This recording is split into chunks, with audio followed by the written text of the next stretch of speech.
부모님을 일찍 여인 3남매가 있었습니다. 큰 오빠와 두 자매가 있었는데 어느 날 오빠가 갑자기 병에 들어 시름시름 앓더니 순식간에 죽어버리는 것입니다. 돌연사를 당한 두 자매는 그 허망한 마음을 갖고 장례식을 치르게 되고 오빠의 시신을 무덤에 안치하게 됩니다. 갑자기 생긴 오빠의 빈자리 때문에 마음이 아프고 눈물이 앞을 가릴 때에 그때 예수님께서 이 자매를 찾아오셨습니다. 그리고 남미를 위로해 주고 지금 너의 오빠는 어디 있느냐 하고 물으셨습니다. 사람들에게 오빠가 묻힌 그 돌무덤에 큰 돌문을 옮겨놓게 하시고는 예수님이 이렇게 오빠의 이름을 부르는 겁니다. 나사로야 나오너라. 그랬더니 죽었던 오빠가 염을 했던 시신의 모습 그대로 배에 동동 묶인 채로 무덤에서 살아서 나오는 것입니다. 예수님이 죽은 오빠를 살렸습니다. 사람의 힘으로는 도저히 할 수 없는 듣도 보도 못한 놀라운 기적이 일어난 것입니다. 그때의 큰 슬픔이 참 기쁨이 됩니다. 큰 불행이 그만큼이나 큰 행복으로 바뀌게 됩니다. 실망하고 낙심한 그 마음에 소망이 생기게 되는 것입니다. 죽은 자를 살리시는 예수 그리스도, 그분은 능히 운명을 바꾸시는 분이시다. 슬픔과 불행과 절망과 낙심을 기쁨으로, 행복으로, 소망으로 확 바뀌시는 분. 왜 그분이 그런 일을 하실 수 있습니까? 그분이 복음의 시작, 나쁜 것을 좋게 만드는 복음의 시작. 왜 복음의 시작이 되십니까? 하나님의 아들 예수님은 그리스도, 우리의 구세주가 되시기 때문입니다. 예수님이 머물면 죽은 자도 살아나는 역사. 여러분, 만약에 죽은 가족이, 내 가족이 죽었다가 정말 다시 벌떡 살아났다면 가만히 있을 사람이 어디 있겠습니까? 죽은 가족을 살려준 그분 예수님 앞에 얼마나 감사가 되겠습니까? 최대한의 감사를 할 것입니다. 그렇잖아요. 죽은 우리 오빠를 살려준 예수 그리스도. 나사로, 마르다, 마리아는 나사로를 살려준 예수님 앞에 감사를 표현하기 위하여 큰 잔치, 할 수 있는 최대한의 즐거운 잔치를 베풀게 됩니다. 그게 1절, 2절 말씀입니다. 6월절 엿새 전에 예수께서 베다니에 이르시니 이곳은 예수께서 죽은 자 가운데서 살리신 나사로가 있는 곳이라. 거기서 예수를 위하여 잔치할세. 마르다는 일을 하고 나사로는 예수와 함께 앉은 자 중에 있더라. 엄청난 잔치가 벌어질 거예요. 죽은 자가 살아났다고 하니까 구경꾼도 있을 것이고, 이 삼남매는 얼마나 기쁜지 큰 잔치가 되는데, 근데 말씀에 보니까 시작 첫 마디가 6월절 엿새 전이라고 강조를 합니다. 6월절 엿새 전이라는 것은 예수님이 지금부터 예루살렘에 들어가셔서 우리가 지키는 고난 주간을 지키고, 6월절이라고 표현되는 것은 성금요일, 예수님이 십자가에 달려 죽은 날이에요. 그러니까 6월절 엿새 전이라고 하면 예수님이 십자가 달리기신 6일 전, 우리가 지키는 절기로 하면 종려주일 바로 전날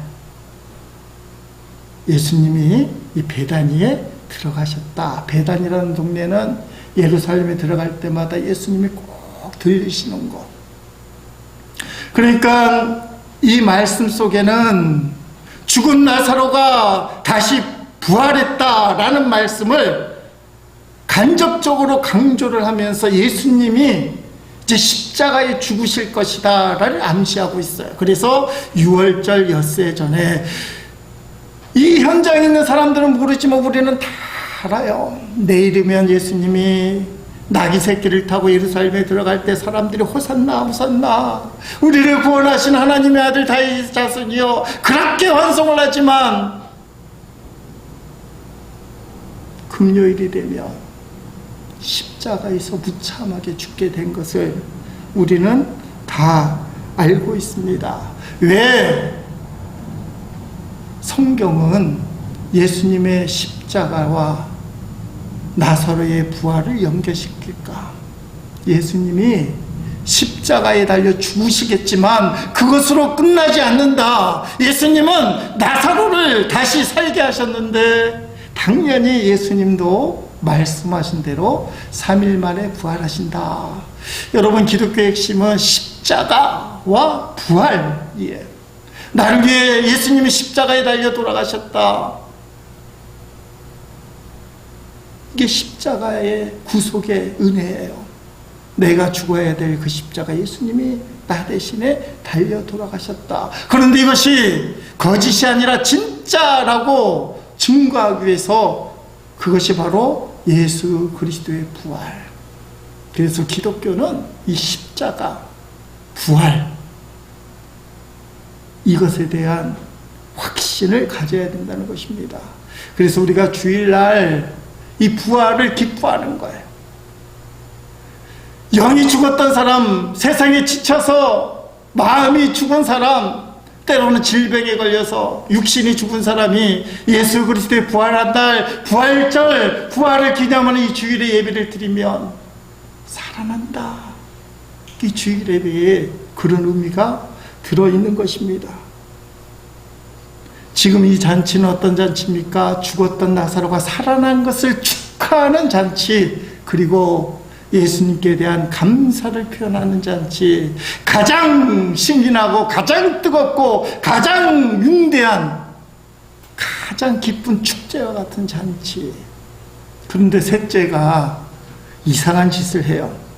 특이한 일을 합니다. 마리아가 생각지 못한 일을 벌여요. 3절 말씀을 보니까 마리아는 지극히 비싼 향유 곧 순전한 나드 한 그릇을 가져다가 예수의 발에 붓고 자기 머리털로 그의 발을 닦으니 향유 냄새가 집에 가득하더라.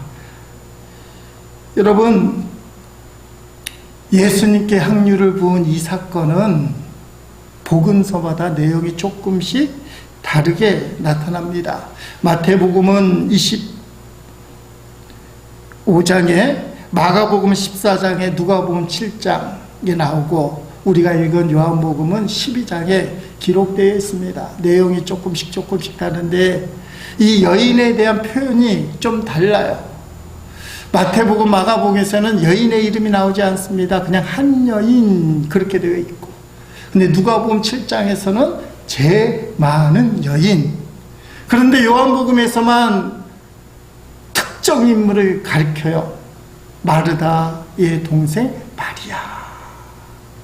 이게 이제 섞여 있다 보니까 어떤 해석이 사람들에게 알려지냐 하면, 창녀 마리아가 옥합을 깨뜨려 예수님께 바쳤다. 누가복음 7장에 근거해서 얘기를 하는 것입니다. 제일 많은 여인, 그리고 요한복음에 나와 있는 마리아, 마르다의 동생 마리아는 죄가 없어요. 성경에는 좋은 장면만 나오니까 이게 섞여지더니 기독교인들이 죄 많은 여인 창녀 마리아가 향유를 깨뜨려서 예수님의 머리 또는 발에 옥합을 깨뜨렸다. 그건 좀 안 맞는 것 같아요. 복음서에 나온 유일한 이름이 마리아이기 때문에 마리아, 마르다의 동생, 나사로의 동생 마리아가 정확한 것입니다. 향유를 깨뜨려서 예수님의 발에 붓기 시작하는데 이 향유가 엄청나게 비싼 향유인 것입니다. 지극히 비싼 향유, 곧 순전한 나드 한 근이라고 되어 있어요. 여러분, 지극히 비싼 향유라고 하는데 이 향유, 순전한 나드 한 근, 이게 순전한 나드라는 것은 향유 이름인데 인도에서 온 거예요. 그러니까 멀리서 온 거예요.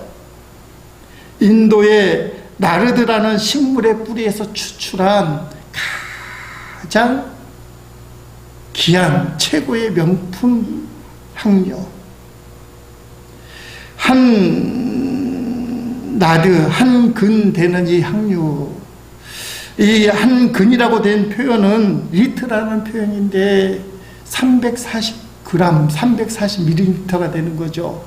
자판기에서 우리가 쓰는 일반 종이컵이 180ml니까 그걸 2개 정도 먹을 만큼 물을 쌓으면, 가득 채우면 넘치게 안 쌓으니까 2개 합치면 한 340대나, 작지는 않지만 생각보다 크지도 않은 요만한 향유라는 거예요. 근데 나중에 가룟 유다가 이 향유의 가격을 300데나리온에 팔아서 가난한 자들에게 주지 않고, 그러니까 300데나리온이라고 얘기해요. 1데나리온은 장정 남자의 하루 품삯이에요. 그러니까 일당인데 작게 잡아도 10만원, 10만원씩 잡으면 300데나리온은 3천만원짜리 해당되는 향유를 지금 예수님 앞에 드리는 거예요.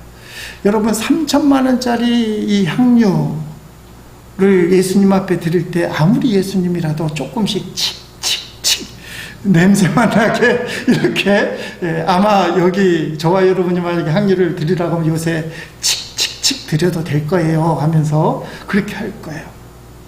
마리아는요, 째째하게 그렇게 안 했어요. 340g 되는 이 향유통을 다 그냥 깨뜨렸어요. 예수님 발 앞에 탁 붓고는 머리털로 그 발을 이제 막 씻기 시작하는 거예요. 머리털로 발을 씻으려면 머리를 풀어 헤쳐야 돼요. 머리를 따서 이렇게 씻지 못하잖아요. 우리 담비처럼 머리가 이렇게 풀어져야 싹 씻을 거 아니에요. 그런데 여러분, 팔레스타인 지역이나 우리나라도 비슷하지만 여자가 머리를 풀면 이건 좀 슬픈 일이에요. 우리가 소위 말하는 처녀 귀신이 머리를 따요, 머리를 풀어요. 장례식, 초상집에는 여인들이 머리를 풀게 돼 있어요. 원래. 그러니까 지극한 슬픔을 표현하는 거예요. 지금 자리는 어떤 자리예요? 축제의 자리입니다. 나사로가 죽었다가 살았단 말이에요.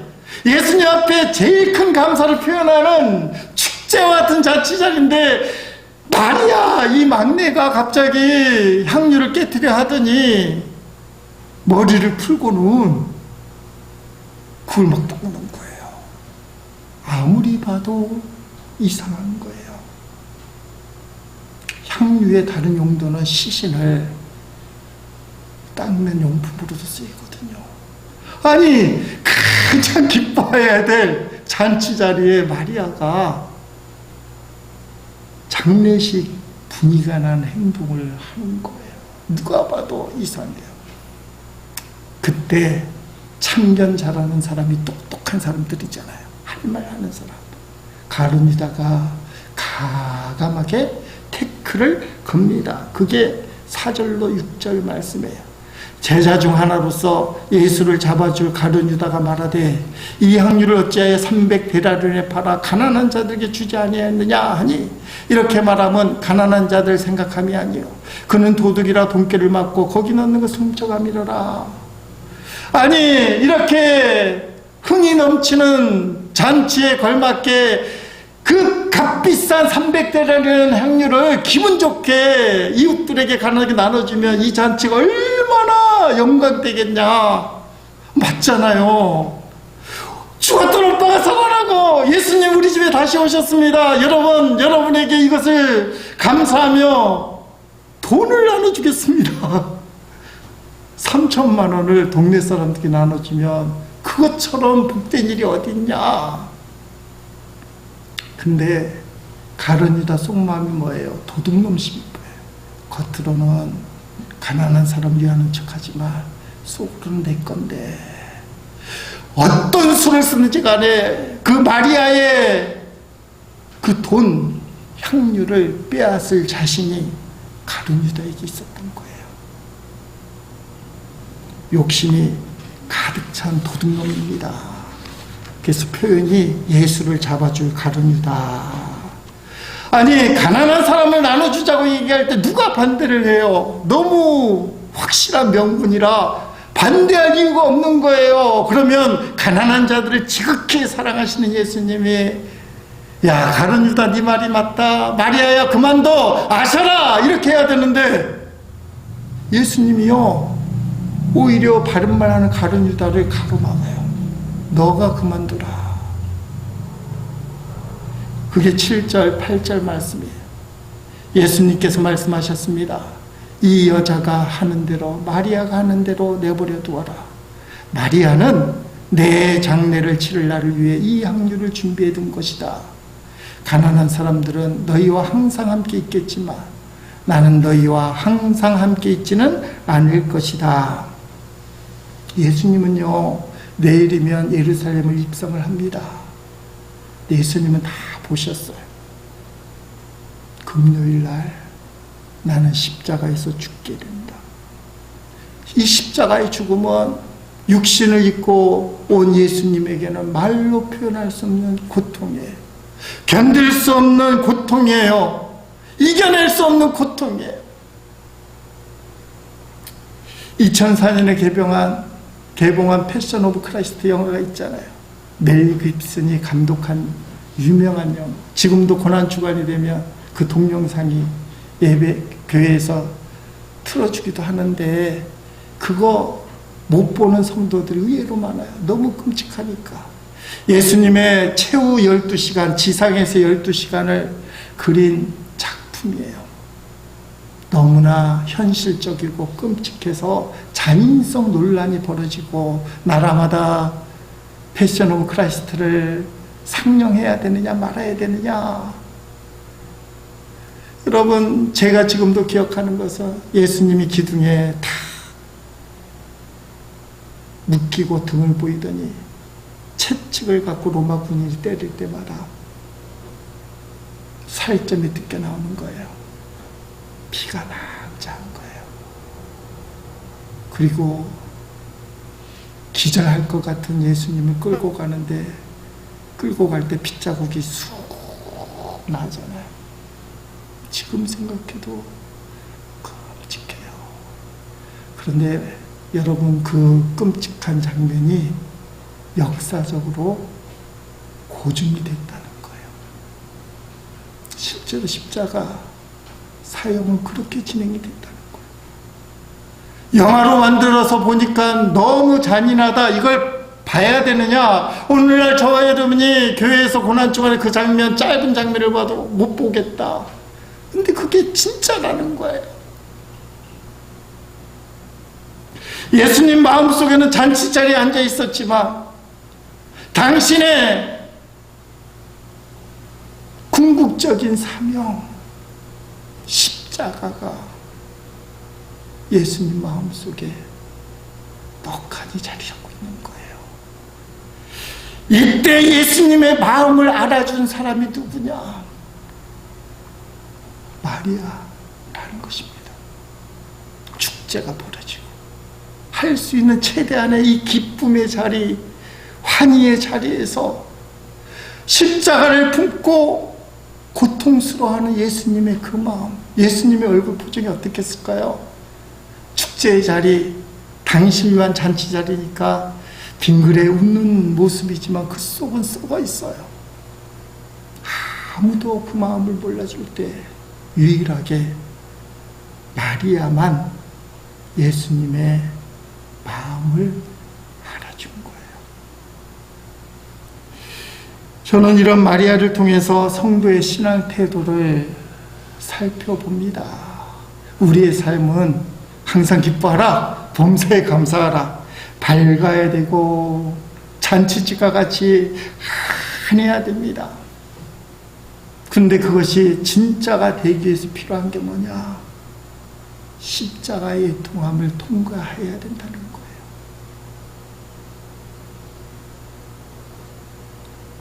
나를 위해 십자가에 죽으신 예수 그리스도, 그분에 대한 미안함, 내가 죽어야 될 십자가에 예수님이 나 대신에 달려 죽어 돌아가셨다는 그 사실 앞에서 미안하잖아요. 그리고 감사가 되잖아요. 나의 죄 때문에 죽으신 예수님을 생각하면 눈물이 나요. 애통함이 나요. 잘못했습니다. 이 눈물을 통과한 사람만이 진짜 구원의 감격을 누리게 돼요. 왜 계속해서 똑같은 죄를 반복합니까? 십자가의 애통함이 없기 때문에 그래요. 그래서 우리가 흔히 쓰는 말로 예수님을 또다시 십자가에 못 박는다, 또다시 십자가에 못 박는다, 또다시 십자가에 못 박는다. 왜 그렇습니까? 죄에 대한 무게를 못 느껴요. 예수님 그래 십자가에 달려 나를 위해 죽으셨지. 할렐루야 아멘. 감사합니다. 할렐루야 아멘. 너무 좋습니다. 기뻐만 하고 감사만 하고 죄의 무게가 없어져 버렸어요. 여러분, 이게 진짜 끔찍한 거예요. 십자가에 대한 눈물과 애통함이 없는데 감사와 기쁨만 있다고 주장하는 사람은 계속해서 죄를 져요. 아니, 믿음이 좋아 보이는데 왜 곧다구로 사냐고, 도대체 개떡같이. 죄송합니다. 그런 사람이 있어요. 아, 믿음이 좋은데, 신앙생활 잘하는데, 환한데, 은혜가 넘쳐 보이는데 왜 하는 행동은 그 모양이냐고 도대체. 십자가에 눈물과 애통이 없으면 진짜 구원의 감격, 더 심하게 얘기하면 진짜 구원의 확신을 얻을 수가 없어요.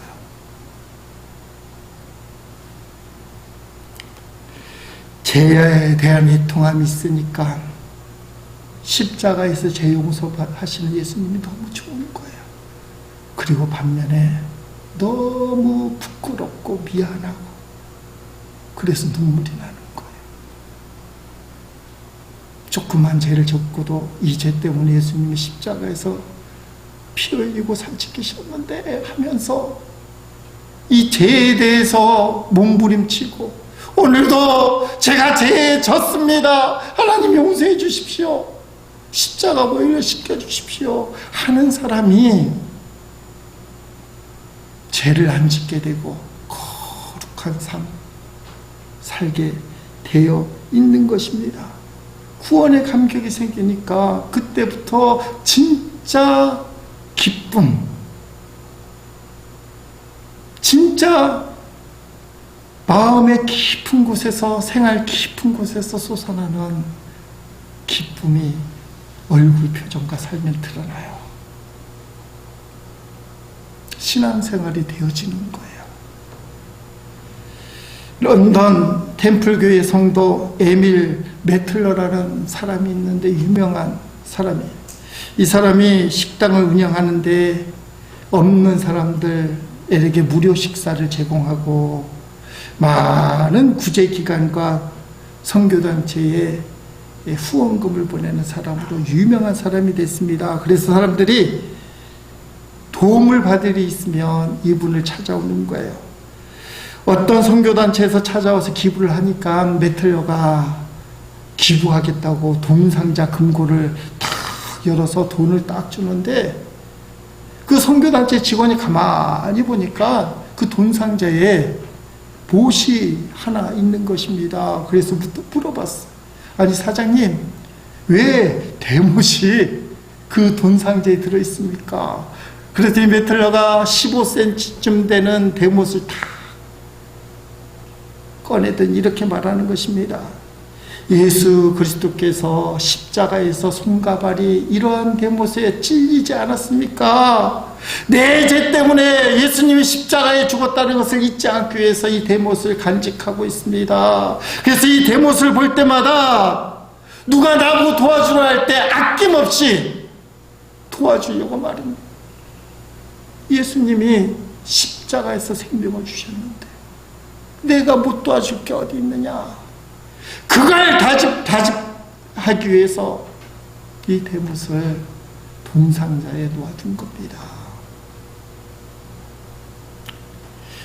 메틀러는 내 죄 때문에 예수님이 십자가에 죽으셨다는 것을 잊지 않기 위해서 데못을 돈상자에 넣어둔 거예요. 자신의 죄에 대한 애통함, 십자가의 감격과 구원이 생겨나고 사랑의 나눔이 그때 가서 저절로 되어지는 것. 기분이 좋으면 나눠주고 상하면 안 나눠주고 그게 아니라는 거예요. 예수님이 십자가에서 기분이 좋으면 죄를 용서해주고 예수님이 꼴 보기 싫으면 죄 용서 안 해주고 아니라는 거예요. 여러분, 여러분의 눈가에 눈물이 있을 때 하나님이 역사하셔. 여러분이 다 경험했잖아요. 하나님, 주님, 죄 때문이든지 간절함 때문에 하나님 앞에 나와서 눈물을 툭툭툭 흘리면서 주님 이럴 때는 은혜가 임해요. 하나님이 움직이셔요. 그런데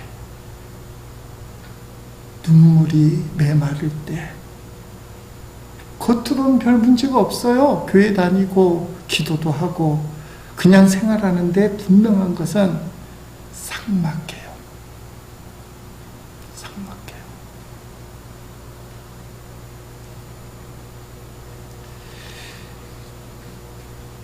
기독교의 본질이 눈물은 아니에요. 기독교의 본질은 감사와 기쁨입니다. 우리 기독교는 축제의 종교예요. 그러나 이 감사와 기쁨 축제를 누리기 위해서 반드시 십자가의 애통함을 지나가야 돼요. 그래서 표현하는 말이 십자가를 통과한 사람, 십자가의 구원의 은혜를 깨달은 사람, 십자가의 그 애통함을 가슴 깊은 곳에서 우러나오는 사람. 나사로의 부활 잔치집에서 유일하게 십자가의 애통함, 예수 그리스도의 마음을 알아주는 단 한 사람이 누구냐? 마리아였습니다. 여러분, 마리아가 어떻게 본인이 알았는지 못 알았는지는 몰라요. 근데 마리아가 어떻게 행동으로 이렇게 할 수 있었을까? 마리아가 이렇게 할 수 있었던 이유는 도대체 무엇일까? 어떻게 해서 생명과 같은 향유를 가감하게 깨뜨릴 수 있었을까? 성경에 보니까 마르다와 마리아가 처음 등장하는 장면이 누가복음 10장에 나옵니다. 38절로 42절을 보면 그들이 길 갈 때 예수께서 한 마을에 들어가시매 마르다라 이름하는 한 여자가 자기 집으로 영접하더라. 마르다가 예수님 모셔온 거예요. 그에게 마리아는 동생이 있어 주의 발치에 앉아 그의 말씀을 듣더니 마르다는 준비하는 일이 많아 마음이 분주한지라 예수께 나아가 이르되 주여 내 동생이 나 혼자 일하게 두는 것을 생각하지 아니하시나이까. 그를 명하사 나를 도와주러 하소서. 주께서 대답해 이르시되 마르다야 마르다야 네가 많은 일로 염려하고 근심하나 몇 가지만 하든지 혹은 한 가지만이라 또 족하니라. 마리아는 이 좋은 편을 택하였으니 빼앗기지 아니하리라 하시리라. 여러분, 예수님을 집으로 모신 사람이 마르다이기 때문에 처음의 주인공은 마르다예요. 마르다가 예수님을 집으로 모셨어요. 그런데 마르다의 실수는 예수님을 집으로 모셨지만 예수님을 손님 취급한 거예요. 이게 중요합니다. 너무 위대한 손님이에요. 그냥 보낼 수 없는 손님이에요. 그래서 마르다는 최선을 다해서 음식 준비를 하고 접대를 하는 거예요. 마르다에게서는 예수님은 엄청나게 위대한 분이시지만 여전히 손님이에요. 그러니까 손님 대접을 잘하려고 몸부림을 치는데 떡하니 동생 마리아는 예수님 발 앞에 앉아서 손님 대접을 안 해요. 예의가 없어요. 이게 말이 되냐고 도대체. 이렇게 위대하고 좋은 손님이 오면 최선을 다해서 섬겨야지. 여러분, 손님을 대할 때 가끔은 집주인이 손님에게 얘기해요. 그쪽으로 가면 안 돼요. 화장실은 이쪽에 있어. 이쪽으로 가세요. 왜냐하면 집주인은 나니까. 예수님을 손님 취급합니다. 그래서 예수님에게 말해요. 예수님, 왜 나 혼자 이렇게 고생하도록 냅두십니까? 당신은 지극히 전능하시고 뭐든지 하시고 뭐든지 아시는 분인데 멍청하게 예수님 말씀만 듣고 있는 내 동생을 왜 야단치지 않습니까? 예수님 앞에 따지는 거예요. 당신이 손님 대접받고 있는데 왜 마리아는 그냥 내두는 거예요. 그 마르다의 기본 생각은 예수님은 지극히 위대한 손님이에요. 그 내용이 요한복음 11장에도 이어져요. 근데 마리아는요, 예수님을 보는 순간 주인으로 한 거예요. 예수님을 보는 순간 예수님의 말씀은 생명의 말씀이다. 생명의 말씀을 하시는 나의 주님이 지금 설교를 하시는데 말씀하시는데 내가 어떻게 꼼짝할 수 있냐? 주님이 말씀하시는데 내가 어떻게 움직일 수 있느냐? 그렇잖아요. 살아계신 하나님의 아들이 지금 말씀하시는데 내 아이라도 막 이리저리 다녀요. 안 되는 이야기예요.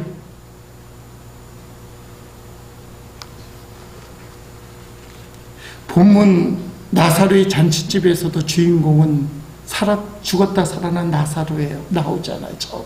그리고 여전히 분주한 마르다가 주인공처럼 나와요. 그런데 마지막에 나오는 진짜 주인공은 누굽니까? 마리아예요. 오늘 본문을 읽다 보면 갑자기 마리아가 향유를 팍 깨뜨리고 생각지도 않게 예수님 앞에 향유를 드리고 머리털로 발을 씻는 것처럼 늙어지지만 우리가 이 현장으로 들어가면 예수님이 그 잔치집에 가서 죽은 나사로 보고 안부 인사하고 잘 있느냐 하고는 이 말 저 말을 했을 거예요. 죽었다가 살아난 여전히 건강하지 못한 나사로는 사람들 위에 앉아있고 마르다는 자기 습관대로 손님 대접하느라고 이리저리 분주하고 마리아는 여전히 예수님의 말씀을 들었을 거예요. 그때 성령의 감동 감화 향유를 깨뜨려서 예수님께 바쳐야 되겠다. 그 전부터 작정한 건지 예수님 앞에서 작정한 거지 성경은 나오지 않아요. 분명한 것은 이 향유를 깨뜨려서 예수님께 바쳐야겠다는 강한 감동이 있을 때 마르다는 그것을 깨뜨렸어요. 사람의 눈으로 보면 그것은 낭비입니다. 가룟유다가 지적했어요. 낭비하지 마라. 그런데 여러분, 낭비 같은 사랑을 하신 분이 누구예요? 하나님 아버지세요.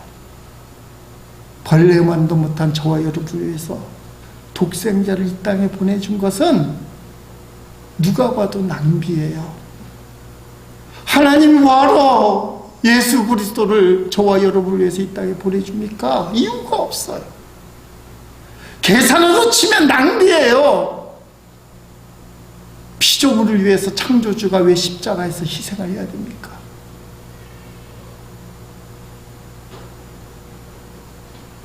왜 낭비를 합니까? 사랑 때문에 그래요. 사랑하니까. 부모들이 자식을 사랑하니까 마구 퍼주잖아요. 안 퍼주는 이유는 자식들을 위해서 안 퍼주는 거지.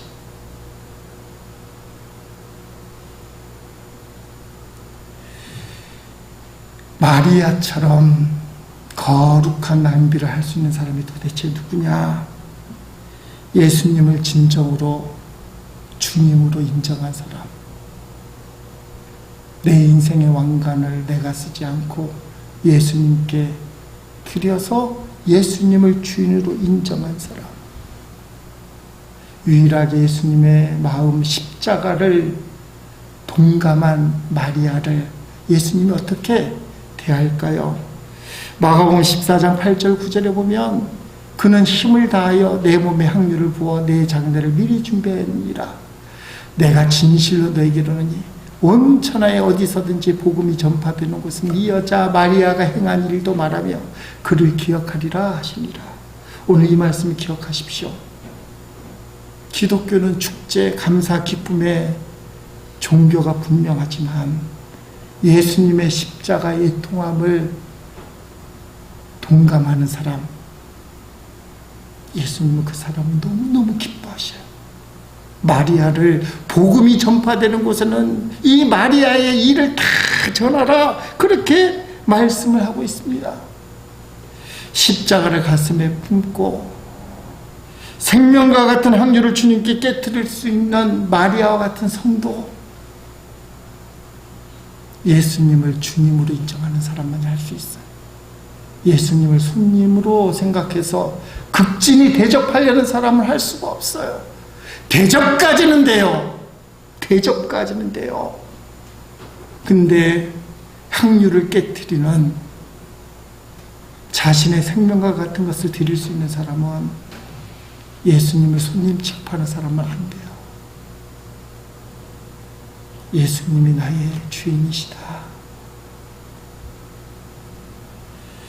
마리아와 같은 향유값 깨뜨릴 수 있는 성도 되시기를 주의 이름으로 축원드립니다.